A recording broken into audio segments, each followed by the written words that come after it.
then I had a wagon. I had an 8-till war wagon.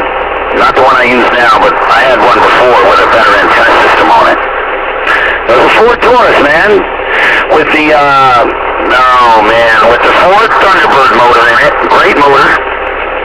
But I blew a head gasket in it, man. And I rebuilt the motor. And I had an alternator, a 200 amp alternator in there, 4 batteries in the back, 8-pill, 2-pill driving the 8-pill, did like 2,800 watts RMS, 2 bird meters right in the front of the dashboard. It was bad, man. This thing was fiction. My friend Wildcat built the antenna system. It was a Gizmoji setup, man. Had a boom and everything. It was 2 vertical 6 with, the Gizmoji reflector. It looked badass, it worked badass, it was bad. I sat down there on the bull and whooped them boys for, I'm thinking 3 years, man, 2 years. But then the head gasket blew, man. Then I rebuilt the motor and all that good stuff.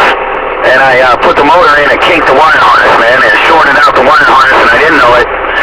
Drove down the road, and then the car burned down. Long story short, the car burned down on fire, man. I love that Mobile. Then I got into, I said, well, now maybe I should just build a base station. But I had a buddy that I was fighting with. He had a Suburban with a 48-pill in it, man. And all I had was this truck that I'm driving right now, and I had an 8-pill in it.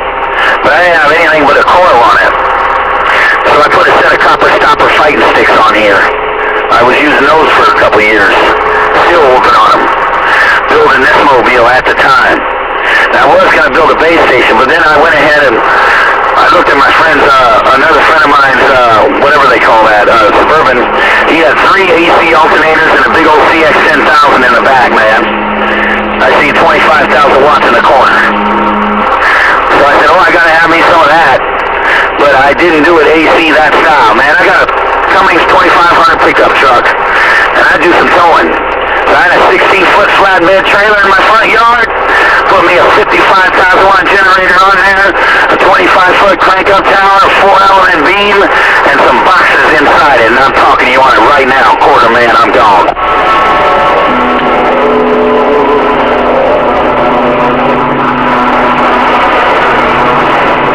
Yeah, as you know, I heard you. Early coming over there doing that test, and just figure I heard you across the, blasting through the house there. They must have had it pointed in the right direction. It was pointed to the west side, and it sounded like that modulation was working. Just figure you ought to know. I'll get back to work. 131, down.